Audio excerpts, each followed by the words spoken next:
Then go wrong and you're not with me no more. You don't have nothing bad to say about me because I put you in a position to become an entrepreneur or to become a boss. This is our next generation fighter. You know, when I sit back and watch Floyd when he retired, I actually see Gervonta Tank Davis doing it. You know, Floyd is Floyd.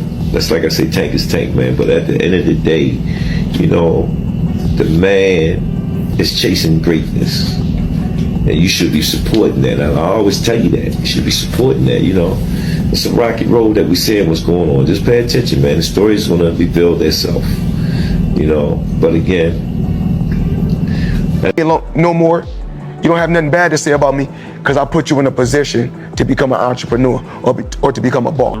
He criticized Tank, saying he should not disrespect the man who helped him succeed. Floyd Mayweather didn't hold back as he lashed out at Tank Davis for disrespecting Calvin Ford. He made it clear that Tank wouldn't be where he is without his support. He warned him that success comes with responsibility and that disrespecting those who helped him is unacceptable. Then go wrong and you're not with me no more. You don't have nothing bad to say about me. That looks like a submission. You hear me? Let me get You guys calm down. Listen to me. Hey, come on now. He's trying to get it. Get that in there one more time. There you go. There you go. That's what they do. There you go. Stay good. Stay focused. That was a good round. You got it? Turn up now. I want taking a knee. And I thought it was the blinding jab. Blinding jab. Yeah, what's the ref? Something strong. He took a knee. That's a knockdown. Calvin Ford has always been the driving force behind Gervonta Tank Davis, pushing him toward greatness in every fight. As Tank prepared for his bout against Yuriorkis Gamboa, Ford's motivation was essential in the corner. His energy was electric, urging Tank to stay focused and finish strong. Throughout the fight, Ford reminded Tank of his power, skill, and destiny to be great. To make him open up here, to make him work. When you get close, he can't fucking fight in the inside. Trust me. How long you been trusting me?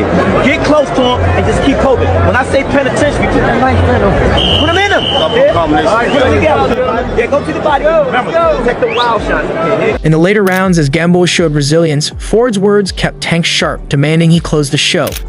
He knew Tank had the ability to end the fight in spectacular fashion. Ford's coaching went beyond just instructions. It was a display of pure belief in his fighter. In the 12th round, Tank delivered, securing a TKO victory. Ford's presence in every fight fuels Tank's confidence and determination, and their bond remains unbreakable. His motivation continues to push Tank to prove he's one of the best in boxing. This is why Gervonta Davis struggled that fight, so just roll with me for a second, you'll see where I'm going. I don't know if y'all noticed it right away, but I noticed it. Calvin Ford was not the head man in the corner, which I didn't really understand. And before the video continues, go ahead to the follow button because we're about to deep dive into this and we post every day. Calvin Ford was not the lead man who's been with Gervonta since he was a damn near child. Honestly, since he was a child.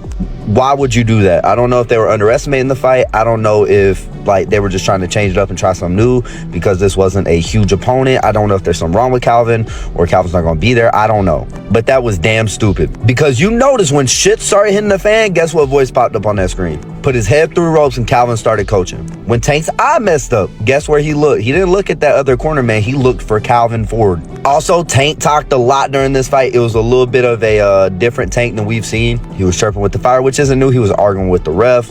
He seemed not composed. I feel like that would have been different with a Calvin Ford in his corner. Because I'm gonna be real, the advice that his corner was giving him was dog shit. Yeah, he won the fight, but let's be real, he shouldn't have won that fight. But y'all let me know what y'all think. I think that definitely played a role, and I feel like if Calvin was there, it would have been a little different. But yeah, not a good boxing night from Tank, and this is from a Tank fan. Gervonta Tank Davis has always thrived under Calvin Ford's guidance, but his fight against Lemont Roach was a different story. Ford wasn't as involved in Tank's corner as he usually is, and fans quickly noticed the difference. Without Ford's familiar presence, Tank struggled to find his rhythm, leading many to label it as the worst performance of his career. Critics argue that Ford's absence had a significant impact on Tank's lackluster showing. Ford's energy, strategy, and motivational words have always been crucial in pushing Tank to dominate his opponents. Without that familiar voice, Tank didn't seem like himself, and the fight lacked the explosiveness and control that typically define his performances. Tank to learn. That was the blessing. That wasn't my work. That wasn't Tank work. That wasn't Floyd work. It was the stars, the moons, or whatever. I'm bringing them together to create greatness, so we can have this greatness carry us to the next generation. You showed humbleness on stage at the press conference today, giving immense props to the guys at the other side of the table, to Tank, to Goosen, to... I grew up off the legends of what they did when we was watching boxing, when they said boxing was great. Boxing still is great. You just got to get the guys to do what they do. Thanks, they do what they do, you know, and it's happening, you know. Don't talk, do it. After Tank beat Hector Garcia, he actually said, and no one asked him about that, at least that I know of, that Hector was the better of the two Garcias. He was popping, boy. He was shooting back. Like it was a good fight. It was something to be. It was something to, you know, have some. It was a good fight, but I just watched a little glimpse of him.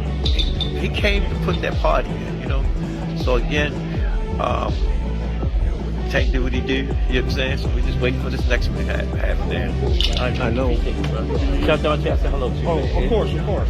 Tell him I know where he at. I'm trying to tell him, call him. My number ain't changed, dude. All right, I got you. Many believe that Calvin Ford's influence on Gervonta Tank Davis is irreplaceable, and his reduced role in the fight against Limit Roach highlighted just how crucial he is to Tank's success. Whether it was simply an off night or something deeper, one thing became clear. Tank is at his best when Ford is fully in his corner. Davis' performance against Roach wasn't just disappointing, it also revealed underlying tensions within his camp. One of the most notable signs something was off was Ford's diminished role in both training and in the corner.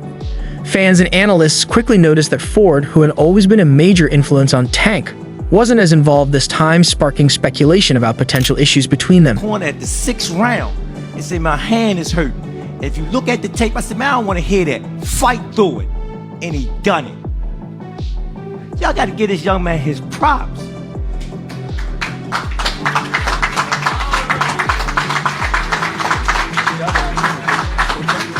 Man, he come in day in and day out.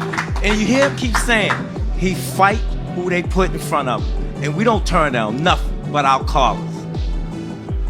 So whatever they say to do, we're going to get the job done. That's the blue collar way. Then go wrong and you're not with me no more. You don't have nothing bad to say about me because I put you in a position to become an entrepreneur or to become a boss. This is our next generation fighter.